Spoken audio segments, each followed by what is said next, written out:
El gas está llamado a ser el nuevo rey de la energía. Todos los escenarios energéticos colocan al gas como el nuevo petróleo y como la energía a mandar en la gran matriz energética mundial en los próximos años. En los últimos ejercicios estamos viendo movimientos geoestratégicos muy interesantes para colocarse en la carrera por ver quién manda en el planeta a la hora de quién es el que provee de los recursos energéticos. Ahora los productores de gas toman posiciones, Rusia, Estados Unidos, Qatar, Australia, van por un lado, pero por el otro también están los grandes demandantes y los grandes consumidores de gas, como pueden ser China, Japón, Corea, e incluso también, por qué no decirlo, Europa. La guerra en Ucrania ha encendido una crisis sin precedentes y que ha cambiado el panorama del sector gasista en la Unión Europea, sobre todo en Alemania. Sustituir el gas ruso está costando mucho dinero, mucho crecimiento económico y, por qué no decirlo también, algo de empleo. El GNL es más caro, es lo que hay, pero es que el gas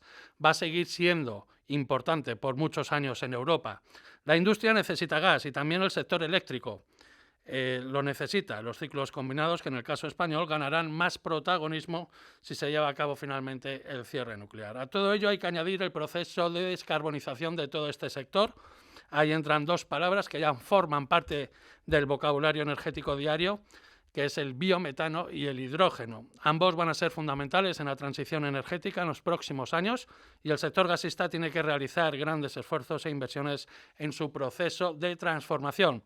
De todo esto vamos a hablar largo y tendido en este 15º capítulo de ON, el segundo de esta segunda temporada del videopodcast del periódico La Energía. Comenzamos. Aquí comienza ON, el videopodcast del periódico de La Energía, con Ramón Roca. Muy buenas a todos y bienvenidos de nuevo a ON, el videopodcast del periódico de La Energía. Como les decía, este episodio vamos a tratarlo sobre el sector del gas, un sector que es, como hemos dicho, muy importante para el devenir económico de un país. Además, por cuestiones de agenda, hoy me encuentro un poquito más solito. Digamos que nuestra compañera, nuestra redactora Sandra, por circunstancias de redacción, ha tenido que ir a cubrir un evento y no ha podido estar hoy con nosotros, al igual que uno de los colaboradores, don Manuel Fernández Ordóñez, que está atendiendo también labores profesionales. Pero sí cuento, como no, con nuestro super colaborador, don Javier Revuelta. ¿Cómo estás, Javier? Estupendo, todo bien. ¿Qué te parece esto del gas para comenzar el año? Bien, es una de las piezas del puzzle, una más, una de las relevantes sin duda y una de las que nos tiene que dar mucho que reflexionar porque, bueno, queremos bajar las emisiones, hay que ver cómo, hay muchas alternativas y tenemos, creo, un invitado de lujo para hablar de ello. Pues vamos a presentarlo. Don Joan Batalla, ¿cómo está? Muy bien, buenos días. Es el presidente de Sedigas, la patronal del sector gasista en España. ¿Hace cuánto que llegó a la presidencia? Pues finales del 2020. Vaya momento. Como para perdérselo. Bueno, el sector energético siempre está con buenos momentos. ¿Y qué le ha parecido el sector? Bueno, es un sector apasionante en un momento de transformación y donde sin duda estamos convencidos del papel del gas y el papel de los gases renovables en la descarbonización de nuestra economía. Tiene mucho trabajo. Bastante. Eso es bueno, ¿no? Hombre, por descontado.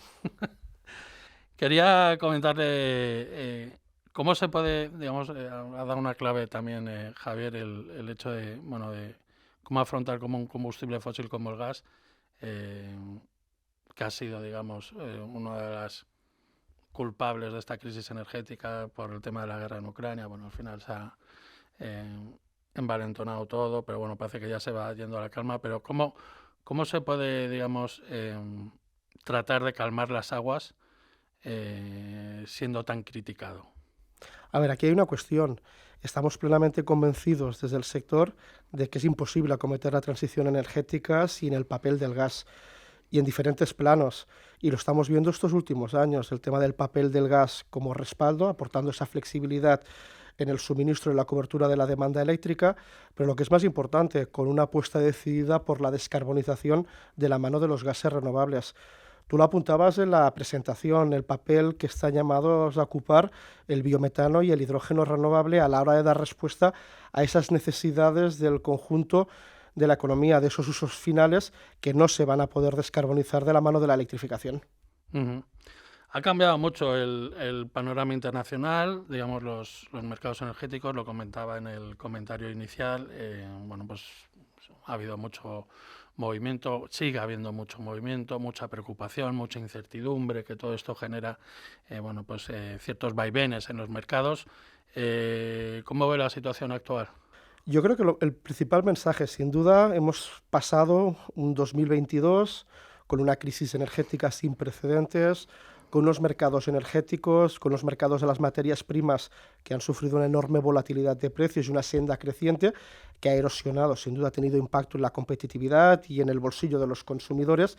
Pero yo creo que lo que es más importante, el tema de estamos arrancando un año donde volvemos a los fundamentales en precios. Solo hace falta ver el precio que teníamos en un día o que tenemos hoy en comparación con el que teníamos hace un año o hace 2 años. Y estamos en unos niveles que son previos al inicio de la crisis. Eso no quita que tengamos que estar pendientes de esa evolución, de esos efectos que se derivan, obviamente, de lo que es esa geoestrategia, esa geopolítica en los mercados energéticos. Pero lo que es más importante, volvemos a esos niveles de precios previos a la crisis y sin duda nos tienen que hacer remontar la demanda, especialmente del sector industrial.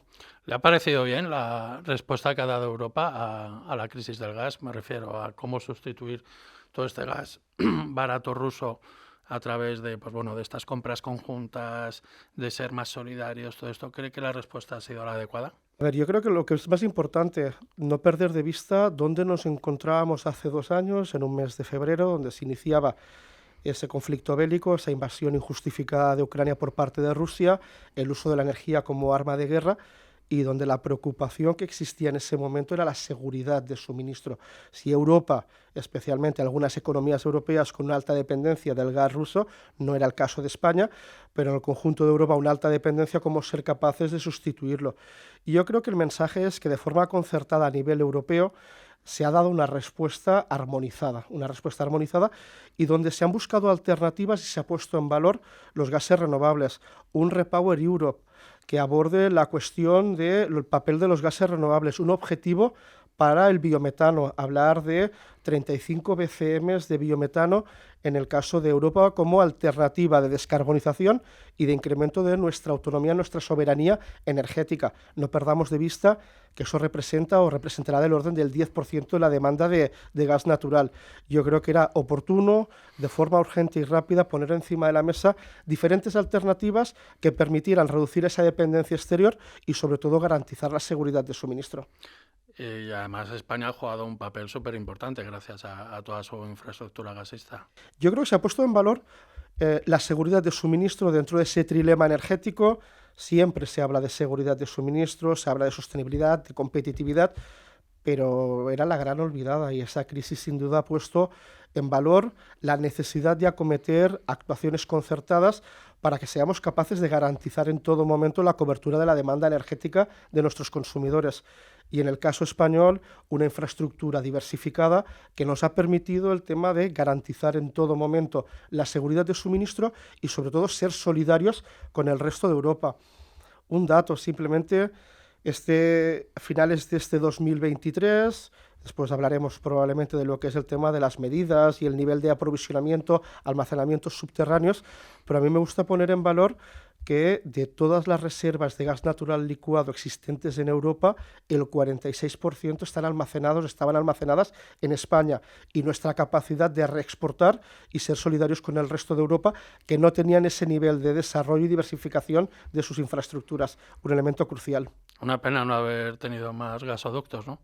A ver, yo creo que es la oportunidad para reflexionar sobre el papel de las infraestructuras y, sin duda, el papel que juegan las interconexiones supranacionales a la hora de dar cobertura a esa seguridad de suministro.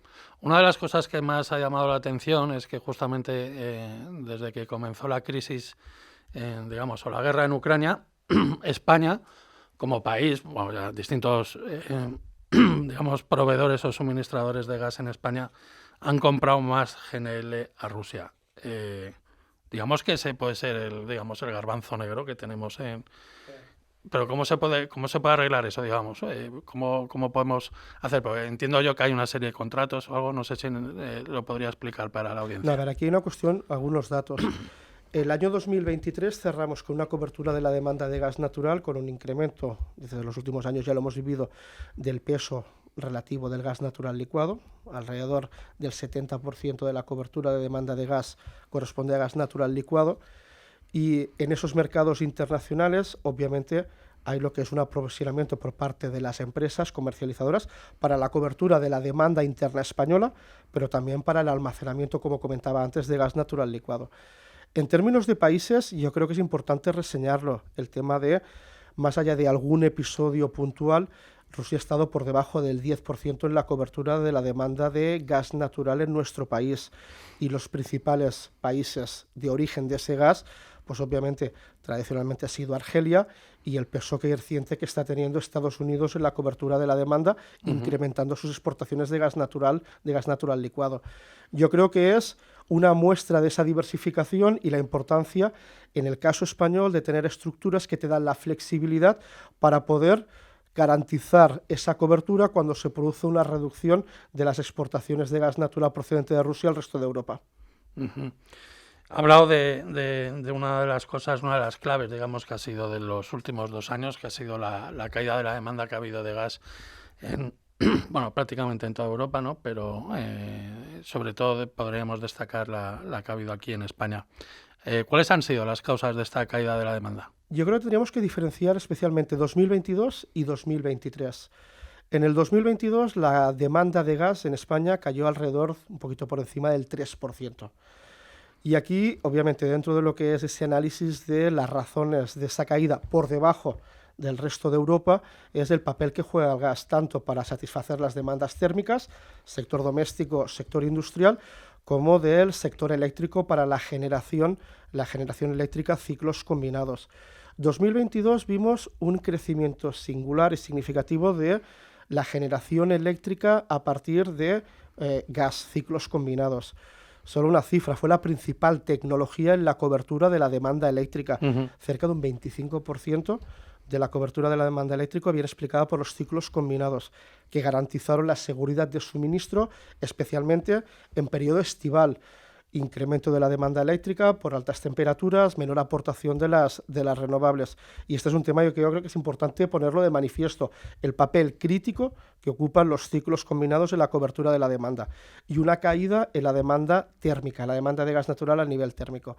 2023 lo cerramos con una caída cercana al 10% de la demanda de gas, donde obviamente hay 2 aspectos. Uno es, se va recuperando la demanda industrial, se incrementa por encima del 3%, si bien todavía no está en los niveles previos al 2022, que esperemos que se recuperen a lo largo de este año, y una menor contribución de los ciclos combinados.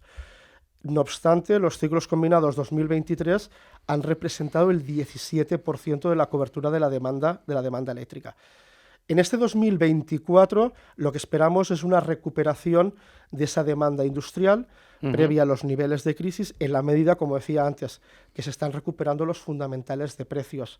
En estos momentos, los mercados organizados, MIBGAS, está cotizando a lo largo de este próximo mes, a unos niveles de precios 26-27 euros megavatio hora, por descontado lejos de los picos de precios que vivimos en los momentos más tensos de la crisis energética.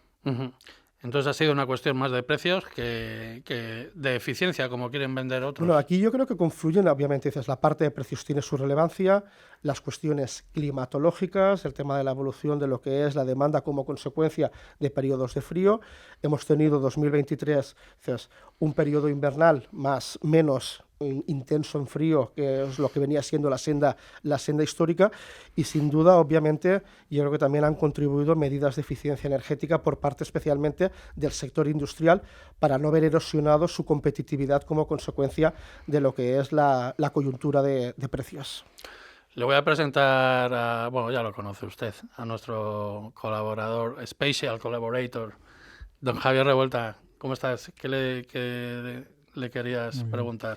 Pues bueno, yo la verdad es que tendría un montón de preguntas. Voy a seleccionar hay muchos temas todavía, que quiero poner sobre la unas mesa, pocas, pero algunas pocas que más sobre, digamos, el presente y corto plazo, y luego me interesa que hablamos un poco del futuro, ¿no? A corto plazo, yo reconozco que a mí, y yo creo que a todo trader, nos ha pillado totalmente a pie cambiado una bajada tan rápida en tan poco tiempo. ¿Qué expectativas manejáis, digamos, para el próximo año? ¿Un escenario más continuista como reflejan ahora los futuros? O si volviese mucha de esa demanda que ahora mismo parece que está en ERES, ¿no? Todos confiemos en que sean temporales. ERTES, pero que sean temporales, ¿qué he dicho? ERTES, efectivamente. Tanto en Alemania como en España. Si confiáis en una recuperación de la demanda, tanto en España como en Europa, como sobre todo a nivel mundial, porque al final las dinámicas de precios son mundiales, ¿esperáis un escenario este año continuista en los 20 y tantos, 30, y ya quedarnos un poco en este nivel, o puede haber repuntes? Mira, la previsión, dices, no son propias de la asociación, sino el tema de la evolución de los mercados de futuros, lo que te apuntan es un escenario de cobertura de este periodo invernal con unos niveles de precios 25, 26 euros megavatio hora, pero lo que es más importante, el tema de que no se superan lo que es el listón de esos 30 euros megavatio hora, lo cual es muy relevante, y sobre todo teniendo en cuenta lo que es la demanda de gas en el sector industrial. En tal día como hoy, hace un año, estábamos en un nivel de precios de unos 57, 58 euros, pero a principios del 2022 estábamos en unos niveles de precios superiores a los 80 euros megavatio hora. Sin duda, eso ayudará a la recuperación de la demanda industrial. Algunas cifras. Apuntaba antes, 2023 cerramos con una recuperación de la demanda industrial por encima del 3%, pero es que la destrucción de demanda de gas en el 2022, especialmente en el segundo semestre, fue muy intensa. Eso nos ha alejado, dices, cerraremos este año con unos niveles cercanos a los 170 teravatios hora de demanda de gas por parte del sector industrial, pero que están lejos de lo que había sido la media de los periodos previos a la crisis, por encima de los 200 teravatios hora. Esperamos un incremento una recuperación de la demanda industrial, y especialmente en sectores energético-intensivos donde el gas juega un papel crucial, pero no se espera lo que es el tema de periodos de precios o recuperación, sobre todo por el tema de que a nivel de mercados globales se espera lo que es la aparición, la incorporación al suministro de gas natural licuado de los nuevos proyectos de suministro a nivel internacional. Pero la clave, ¿no? Entiendo yo que Javier querría ir por ahí, era que la clave va a ser mantener la industria en Europa. Si no mantienes la industria en Europa y se te va a Estados Unidos, digamos, acompañando esta ley IRA de Biden, etcétera, tienes complicado el poder competir en los mercados y por tanto tu demanda se va a destruir. Sin duda, Ramón, el sector industrial es crucial para cualquier economía, en términos de generación de empleo de calidad, en términos de generación de riqueza. Y esa es una de las preocupaciones, el tema de ser capaces de conciliar los objetivos de descarbonización y competitividad. No tiene ningún sentido el tema de que la descarbonización conlleve pérdida de tejido productivo, que es básico para cualquier economía como la española. Y yo creo que en este sentido, gas natural, gases renovables ocuparán un papel básico a la hora de intentar garantizar que avanzamos de forma decidida, como no puede ser de otra forma, en la consecución de los objetivos climáticos, generando oportunidades de empleo y de riqueza por parte del sector industrial. Sí, porque los consumidores gas intensivos que estuvieron aquí en el programa, en el podcast, bueno, pues se han quejado de que, bueno, entre otras cosas, las ayudas están tardando en llegar.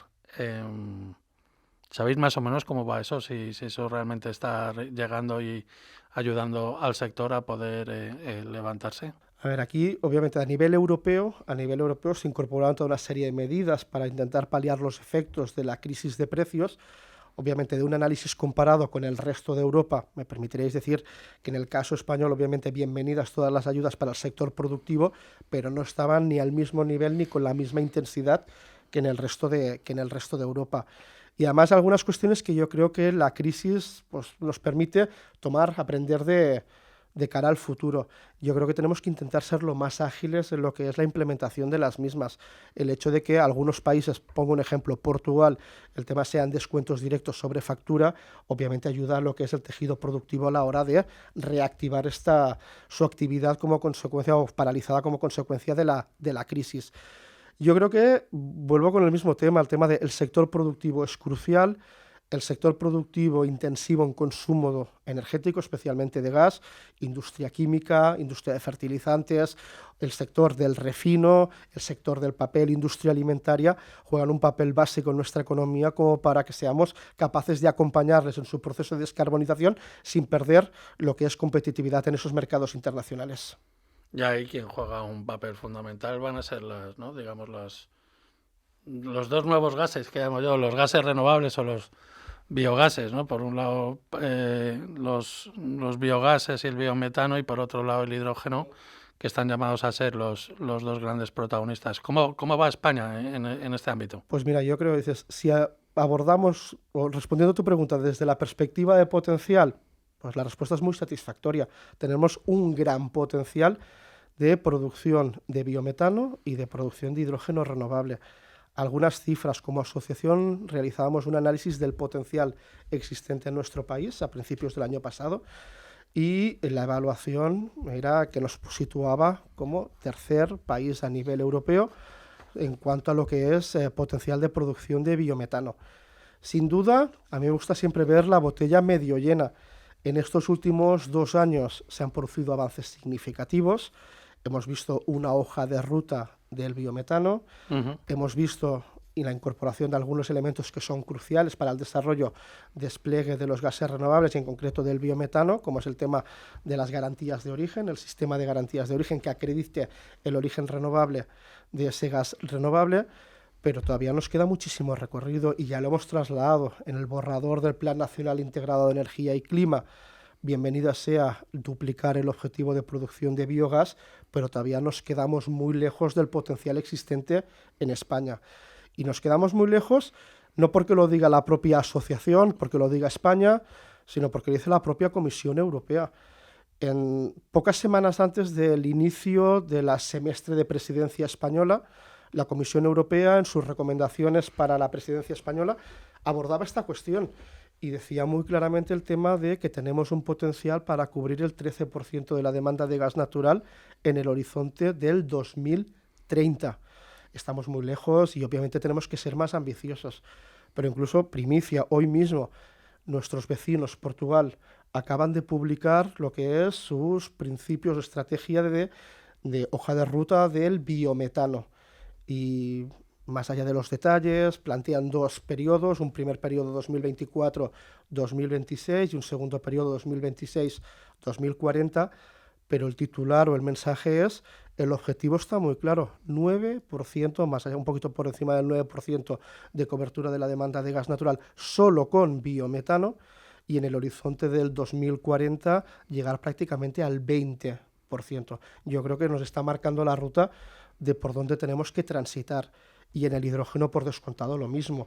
¿Pero por qué no se apuesta con tanta potencial? Es que no es algo que no se entiende.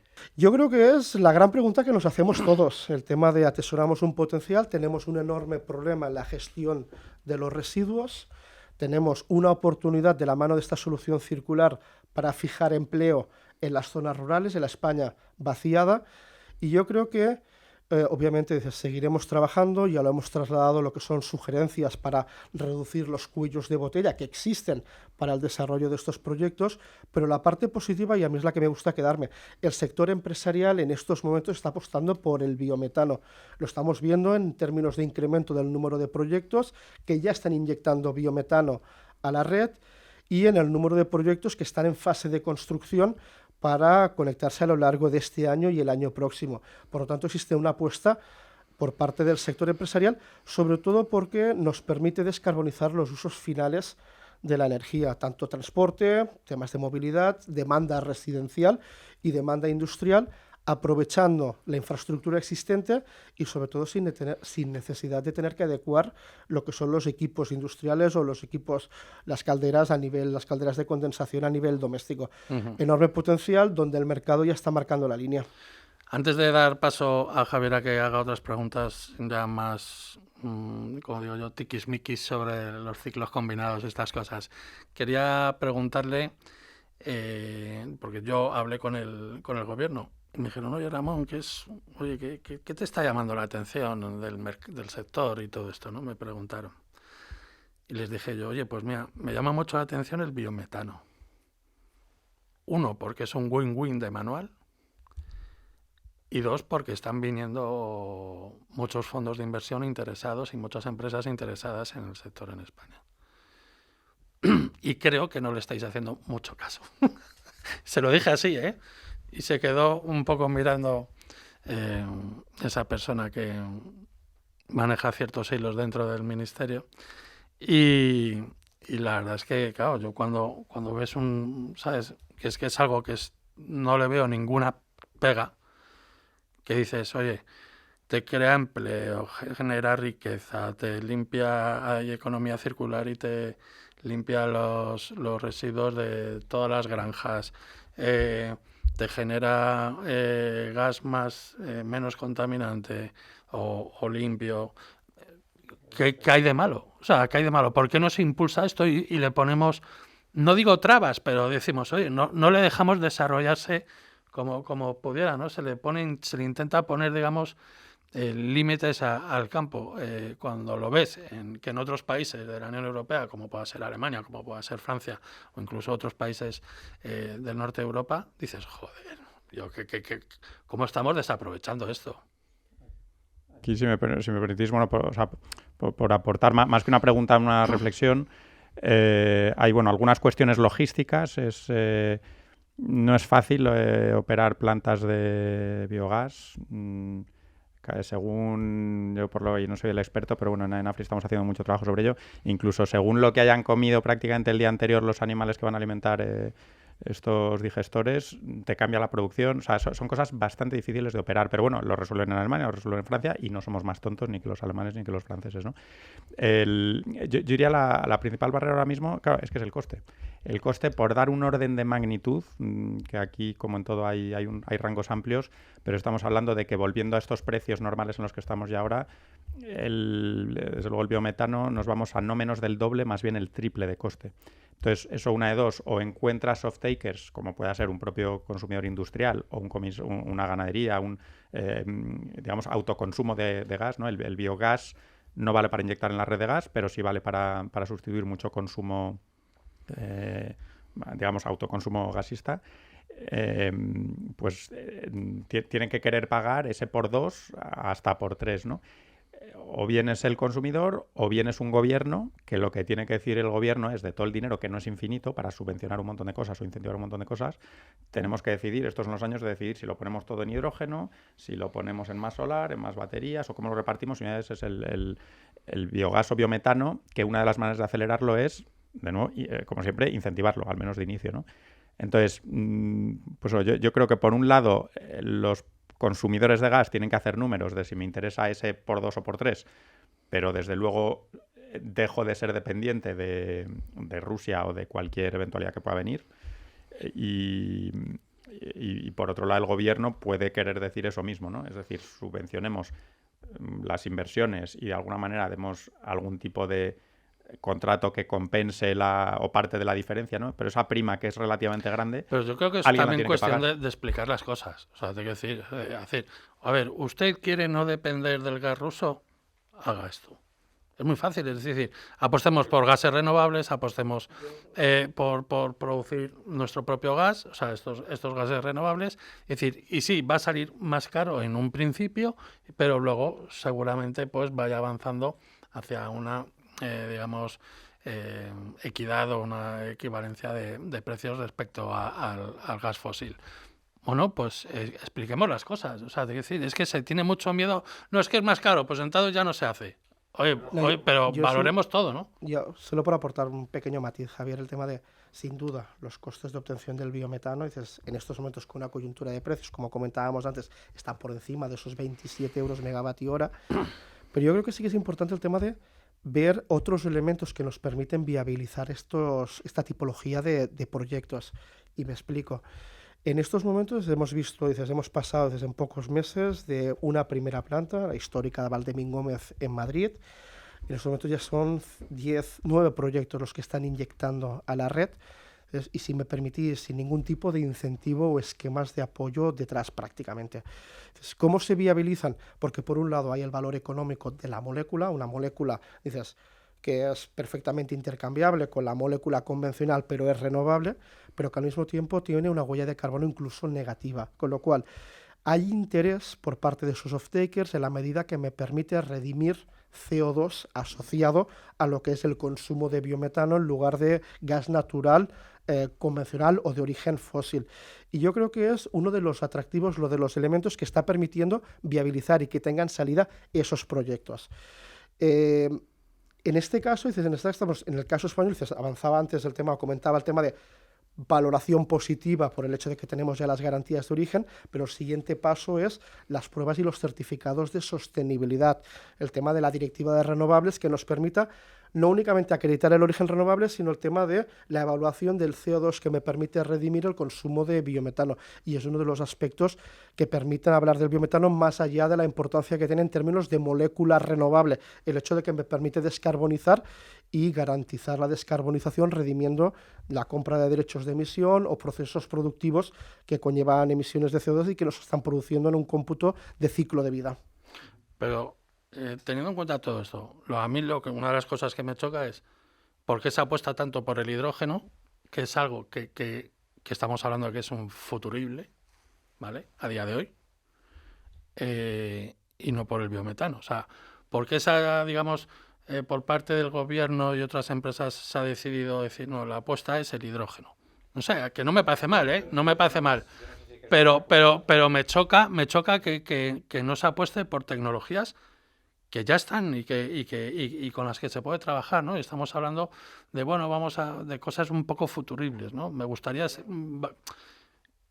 tratar de bajar un poco a la tierra todo este asunto, porque no es, digamos, baladí todo este proceso de transformación energética en el que estamos, pero estaría bien que bajáramos un poco a la tierra y apostar por cosas que ya están, ¿no? Yo creo que no podemos, como sector o como economía, no podemos renunciar a ninguno de los vectores de descarbonización.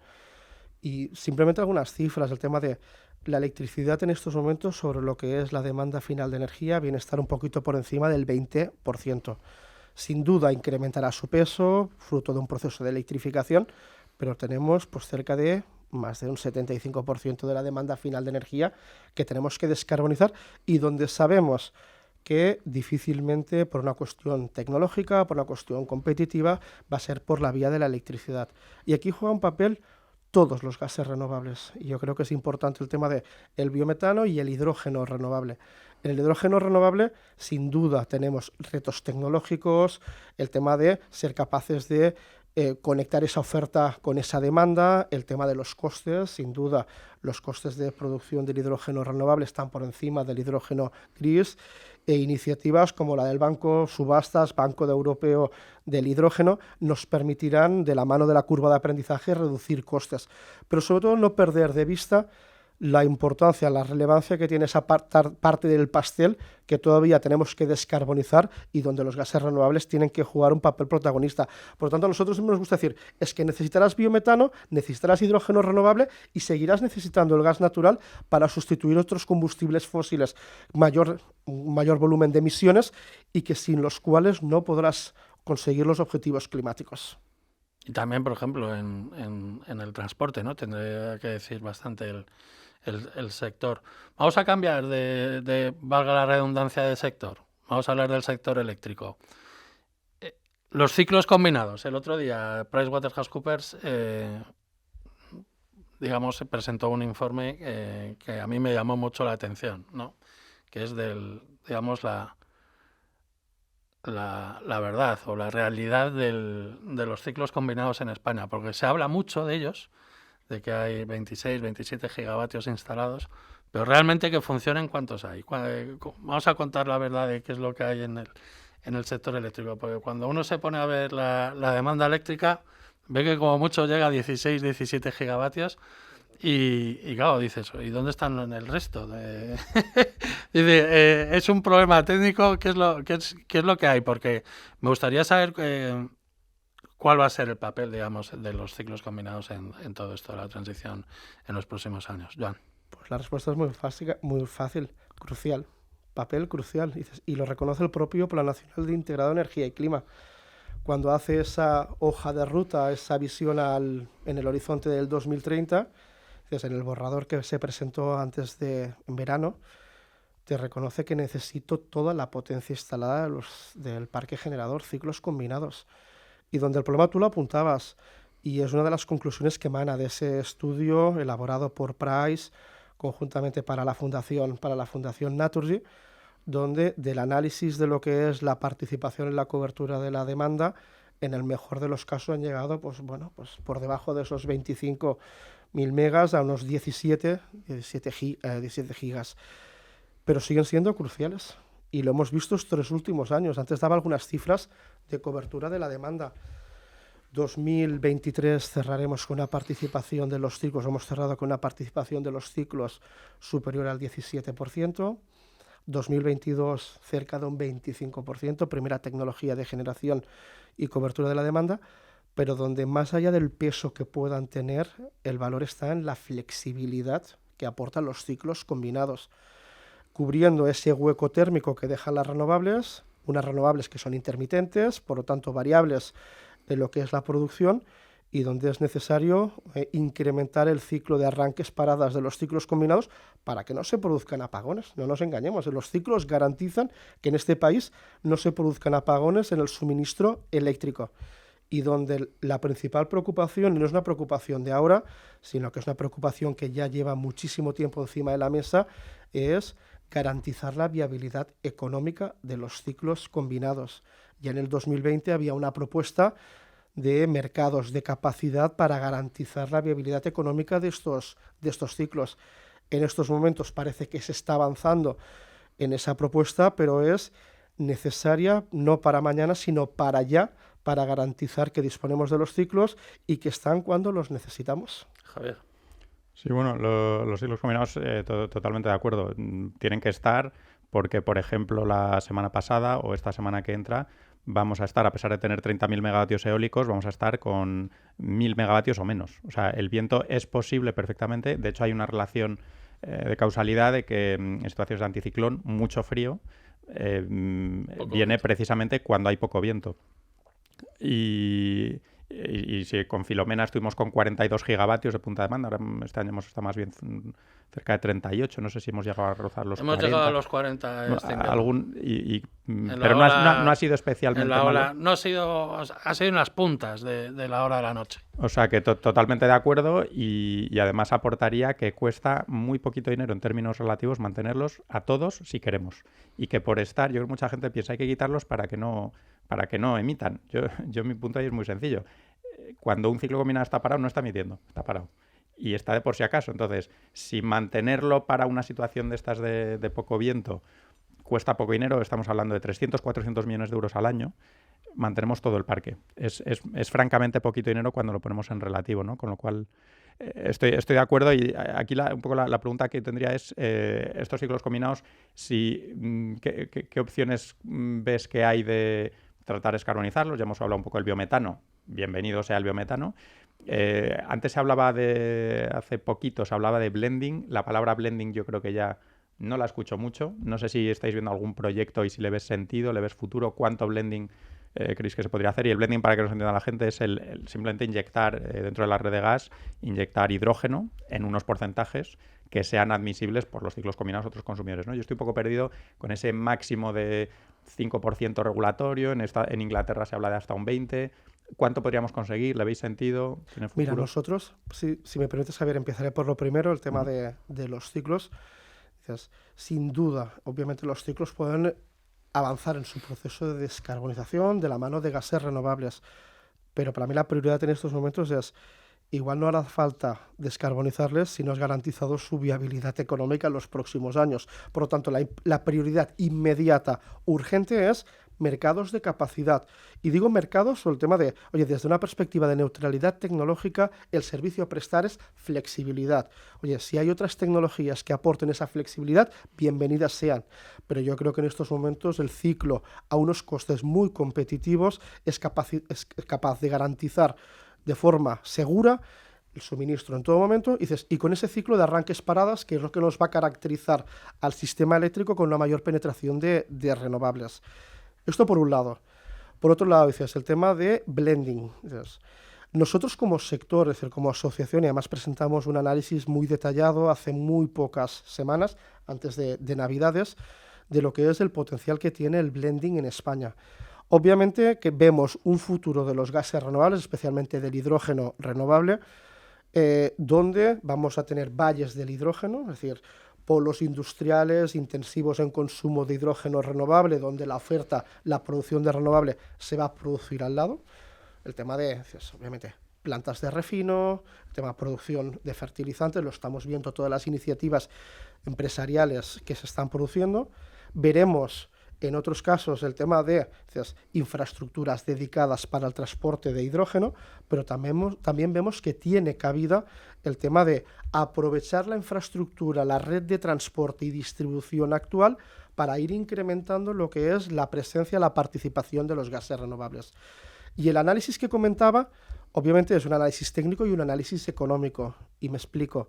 En el caso del biometano no son necesarios adecuación de la infraestructura, en el sentido de que es un gas perfectamente intercambiable con el gas natural convencional. En el caso del hidrógeno sí que es necesario el tema de adecuación de las infraestructuras existentes. Y en ese análisis lo que hacíamos era, si me permitís, un análisis de sensibilidad. ¿Está preparada la infraestructura actual con todos sus activos para porcentajes crecientes de hidrógeno? Y la respuesta es sí. ¿Cuáles costes van a ser necesarios o inversiones necesarias van a ser necesarias para? Depende del porcentaje de hidrógeno renovable que canalicemos en cada una de esas infraestructuras. Y el mensaje es un informe que es disponible, el análisis que está disponible en nuestra página web. Es un proyecto que llamamos Cavendish, dedicación a lo que era el físico que desarrolló obviamente toda la economía o el mundo del hidrógeno, pero el mensaje es: con unas inversiones muy reducidas es fácilmente llegar al 20% de blending de hidrógeno sin necesidad de acometer grandes inversiones. Y nuestro mensaje es, oiga, la descarbonización lo necesita todo, necesitará electrificación, necesitará gases renovables, pero lo que necesitará sobre todo, y volviendo a la pregunta inicial o la cuestión inicial del sector industrial, necesitará que la acometamos de forma competitiva en costes. Descarbonizar, sí, pero sobre todo el tema de sin erosionar lo que es esa competitividad del tejido productivo. Se nos acaba el tiempo, pero quiero continuar con el asunto de los ciclos combinados, porque yo hablo con las compañías eléctricas y me dicen, Ramón, es que es muy caro mantener un ciclo combinado. Es que esto de estar aquí para cuando nos necesita el sistema eléctrico no es tan barato, porque yo tengo que tener gente preparada allí. Y tengo que arrancar y parar y arrancar y volver a parar y arrancar y así todo el rato.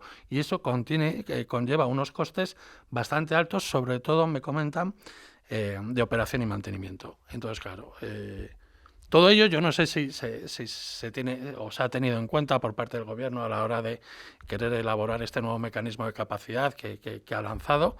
Veremos a dónde llega este nuevo mercado de capacidad, si va a dar cabida al almacenamiento, si no, si va a meter a los ciclos.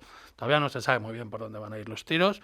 Se entiende que está trabajando en ello el Ministerio. Espero que, o por lo menos a mí me dijeron que a primeros de marzo, abril debería estar ya más o menos diseñado. Otra cosa es ponerlo en marcha. Pero vamos a ver el diseño y luego las alegaciones que tenga que hacer el sector. Pero vosotros, como sector, ¿qué es lo que digamos, la solución para dar a...? Porque claro, muchas empresas habían dicho, oye, pues hibernamos, que nos den un dinerito y lo dejamos ahí, o alguna solución. ¿Cuál es, digamos, la solución que se le puede dar a los ciclos combinados, aparte de esto que has comentado del mercado? Eso lo digo porque también... Cuando uno luego lee el PENIEC y le pone solamente 600 o 700 horas al año el funcionamiento de los ciclos, pues no sé yo si tiene mucho sentido tener 26 gigavatios. O sea, es decir, al final las cosas a mí no me cuadran mucho, ¿no? Entonces quería saber un poco si podíais, entre los dos, que yo creo que habéis hecho muchos cálculos sobre ello, podríais poner un poco de luz en todo ello. Yo empezaré, mira, con un par de datos. De nuevo, mantener todos los ciclos combinados en orden de magnitud sería del orden de 400 millones de euros. Si los salvamos a todos van a perder el pago por capacidad que les queda a unos pocos en el año 2028, con lo cual todos, o prácticamente todos, eventualmente necesitarían un pago nuevo. Ese pago nuevo para todos, esos, pongamos 400 millones de euros, por ponerlos en perspectiva, para el mismo año 2028, en el que todos habrán perdido el pago por capacidad actual, histórico, van a desaparecernos de la factura eléctrica 2.400 millones, no una vez, sino todos los años, de coste del FADE, antiguo, el Fondo de Titulización del Déficit Histórico. O sea, se nos va a ir 6 veces más de un elemento de coste que dejamos de pagar, que ya no va a volver y que no depende de nada, que lo que cuesta mantenerlos a todos. Por poner un poco en perspectiva hasta qué punto es una cifra extremadamente asumible si tenemos en cuenta el grandísimo valor que da de estar ahí ante la eventualidad de una situación de falta de viento con una punta de demanda que veremos lo que hace, pero yo sí que creo que cuando vuelva a la industria, los data centers es consumo 24 horas y tenemos data centers, lo hemos hablado en alguna ocasión, creo más de 10 gigavatios solicitados, no vendrán tantos, pero aunque sean 2 o 3, pues es más demanda punta. El hidrógeno no creo que se vaya a producir en las horas caras, pero bueno, creo que es extremadamente barato mantenerlos a todos para el servicio que dan. Y sobre qué hacer, una cosa de la que no se habla nada en España, que no sé si tenéis opinión sobre esto, es que Europa hasta ahora dice, yo prefiero los mercados de solo energía, que no se dé ningún pago. Opción C, ok, ya que los países deis un pago por capacidad y muchos mercados lo han montado ya y España lo está montando, pero dice realmente opción B, que es la parte de la que no se habla, un mecanismo de reservas estratégicas. Y los países tienen que hablar de ello y descartarlo antes de ir a la C. En España hemos ido a la C sin pasar por la B. La B básicamente es un mecanismo que se ha utilizado, por ejemplo, en los países nórdicos, en el que se dejan centrales a los que se les paga un dinero, no se les deja explícitamente participar en el mercado diario, porque se te está garantizando, digamos, una rentabilidad o se te está garantizando que no cierres y no puedes beneficiarte, eso sí, de los precios altos y solo en una situación de faltante, entonces entras a producir, evitas un apagón y además se te da un pago regulado, ¿no? Es un mecanismo que yo no sé si se ha discutido, pero en España nadie habla de él y sin embargo es incluso un requisito europeo. O sea, que en algún momento yo creo que habrá que hablar de ello. Yo, Javier, por aportar un poquito más, lo que sí que está claro es que con el mecanismo A, es decir, solo el tema de mercados de energía, obviamente no garantizamos la seguridad de suministro. Totalmente de acuerdo. Y en cuanto a si un mecanismo B o un mecanismo C, yo creo que desde el principio básico el tema de el que sea más competitivo de todos, es el que nos permita el tema de garantizar la seguridad de suministro al menor coste posible, por eso defendimos un mecanismo de mercado, donde desde una perspectiva de neutralidad tecnológica participe la demanda, participe el almacenamiento, participen los ciclos, aportando esa seguridad de suministro. Y yo creo que nos permitirá el tema de garantizar ese suministro de forma eficiente en costes y donde sobre todo la alternativa es cuál es el coste de la energía no suministrada. Y yo creo que el valor económico que aportan los ciclos combinados, sinceramente, es crucial a la hora de garantizar que en todo momento, 24 horas, 365 días al año, no hay ningún peligro para el consumidor español. Nos hemos quedado sin tiempo, pero hemos hablado del sector industrial, hemos hablado del sector eléctrico. Y ahora, antes de acabar, vamos a hablar del sector doméstico o residencial, digamos, la calefacción de cada uno de todos nosotros y de las empresas y de todos los edificios habidos y por haber.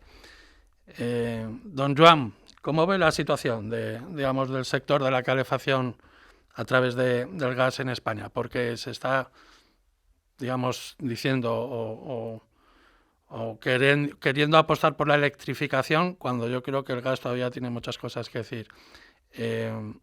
Digamos, se quiere acabar con las calderas de gas, como algunos han llegado a decir. A ver, yo creo que lo que es importante el tema de aportar información rigurosa y veraz. El tema de las calderas tienen todavía mucha vida.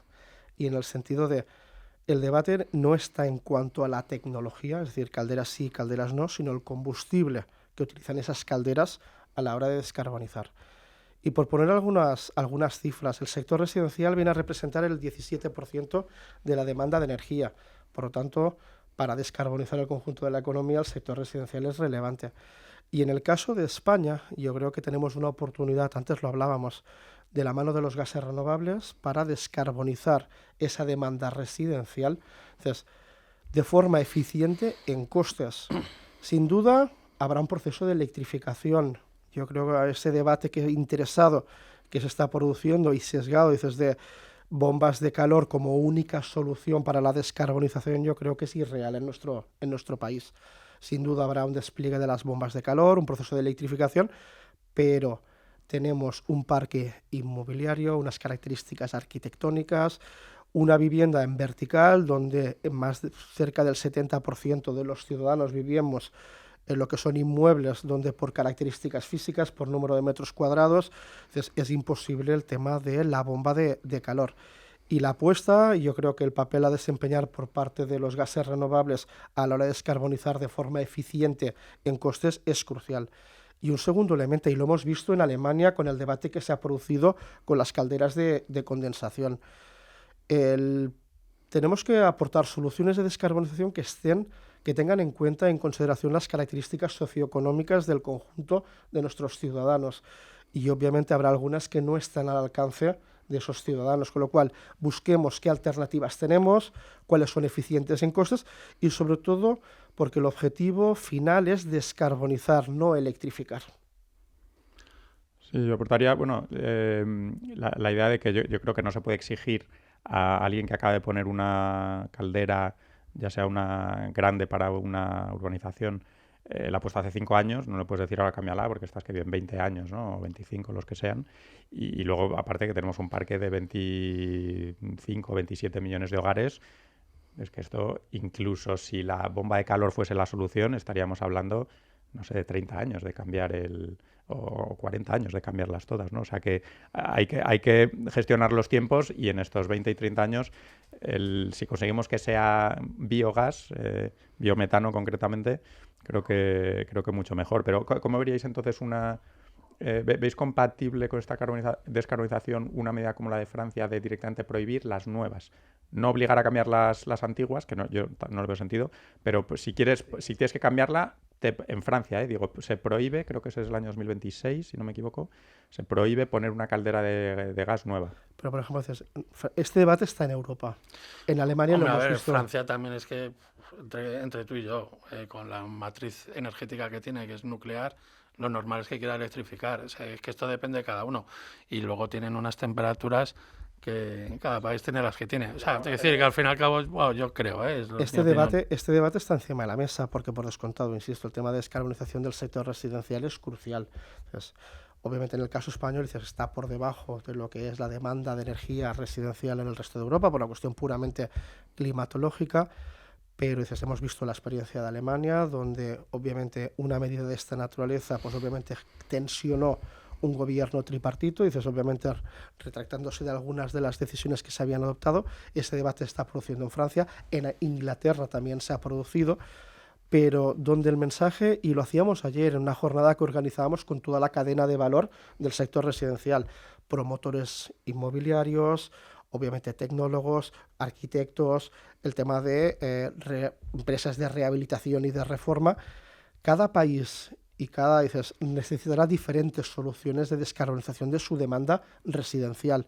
Y donde vemos que en el caso español, obviamente las calderas de condensación de alta eficiencia ya es una mejora sustancial en relación a lo que son las calderas atmosféricas, pero es que al mismo tiempo ya están preparadas para lo que es ese biometano e incluso los equipos de calderas de condensación ya para porcentajes significativos de hidrógeno renovable.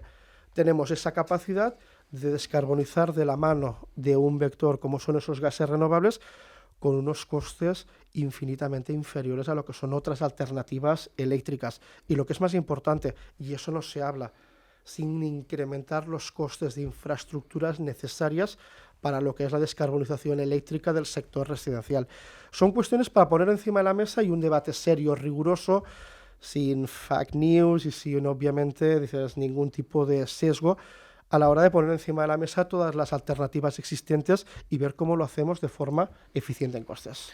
Está claro. Ahora sí que se nos ha acabado el tiempo. Don Joan Batalla, muchísimas gracias por habernos acompañado hoy en ON, el video podcast del Periódico de la Energía. Un placer. Muchísimas gracias, Javier, Ramón. Un placer estar con vosotros. Igualmente. Y Javier, ya nos veremos dentro de 15 días. Estupendo. Esto ha sido todo por hoy. Esperamos que les haya gustado este nuevo capítulo de ON, el video podcast del Periódico de la Energía. Volvemos, como le decía Javier, dentro de 15 días. Hasta la próxima.